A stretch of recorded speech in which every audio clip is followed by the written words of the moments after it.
There's three things that are vital to the few controlling the many. One is to keep the many in ignorance of what they're doing. That is now being put right by the alternative media and the communication of this information. A second one is the population being kept in acquiescence, the many kept in acquiescence to the few. That's the next one we need to sort out. Stop acquiescing. We need to come together and have a mass, non-violent, non-cooperation campaign the world over in which we refuse to cooperate with our own enslavement. Because only if we've refused to cooperate with our own enslavement is it possible for the few to do this to the many. And there's the third thing they absolutely desperately want. And that is divide and rule. They cannot do it without that. And look at it. We divided as a world on the fault lines, the manufactured fault lines of religion and culture and race and all the rest of it, and income bracket. And, you know, they're picking each section off while the other one looks the other way and says, it's not my problem. Well, a man said something like this after the Nazi years in Germany. First they came for the Jews and I was not a Jew, so I did nothing. Then they came for the communists. I was not a communist, so I did nothing. Then they came for the trade unionists. I was not a trade unionist, so I did nothing. Then they came for me, and there was no one left to speak out for me. That is what they're doing now. Oh, it's the Muslims. Let's demonize the Muslims. Let's demonize the poor. Let's demonize people with one bedroom too many when they're on benefits. Let's demonize everyone. Turn the rest of them against them, and when the demonized ones have been picked off, then we'll come for you. This is what is happening, and we need to come together. Open the heart, open the mind, irrespective of religion, race, I don't care. We are all one consciousness having different experiences.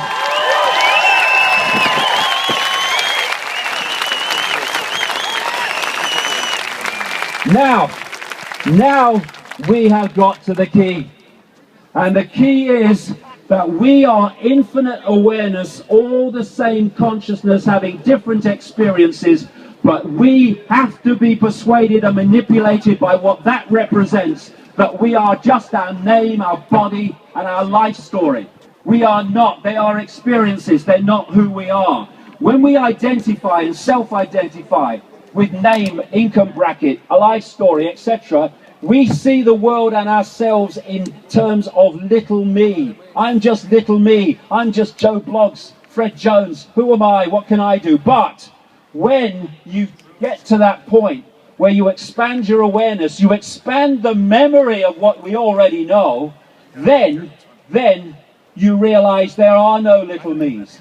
There's only a perception, here we go again, of little me. And we must keep that perception if we're going to be controlled by the few. We are infinite awareness, all that has been, ever can be, and ever anything can be. The same single awareness. We need to stop fighting each other and come to this conclusion. If we're one consciousness, then anybody else's injustice becomes our injustice. No more looking the other way.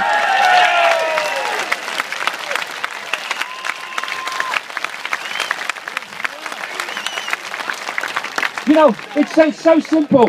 If you see a problem, you can try to find a solution to it. We're drowning in those blooming things. So why don't we do the sensible thing, which is to remove the cause of the problem?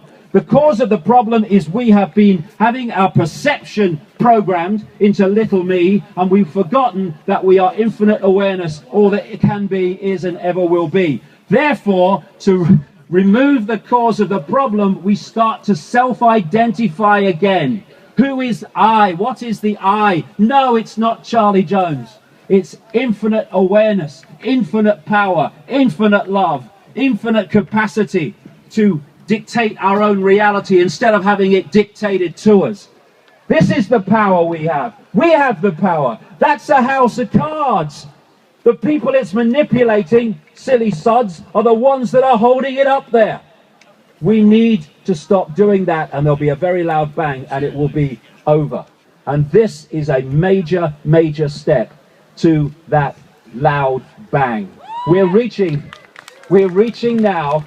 You know, I don't quote Churchill very much for many reasons, but one thing he said, I think it was in 1942 at the State of the War, he said, "This is not the end, nor even the beginning of the end, but it is perhaps the end of the beginning."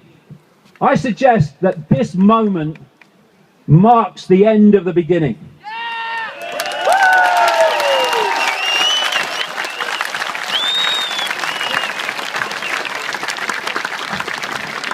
And that beginning has been to bring vast numbers of people, and that needs to continue, my goodness, into an awareness that the world was not like they thought it was, and it's not run by forces that they thought it was run by. That's now reached clearly a point all over the world, and my goodness, I can tell you because I work on it all day, the bloody graph is going skywards in terms of people waking up to their true nature.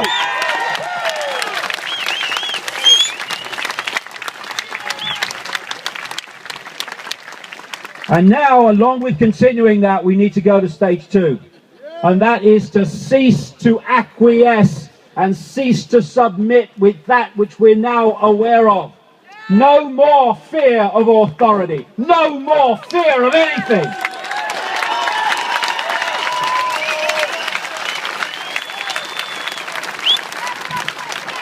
And you know, people in uniform here, people in uniform here, you have children and grandchildren that are going to have to live in the world that I'm describing, and that which you are protecting. Not that it needs to be, we don't want any problem, but we don't do what they do there. We don't manipulate the world to more slaughter and more control and more imposition of the will of the few on the many.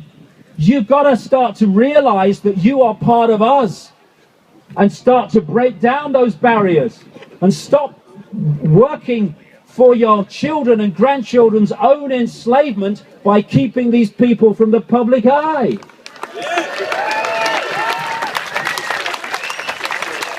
I say that to soldiers,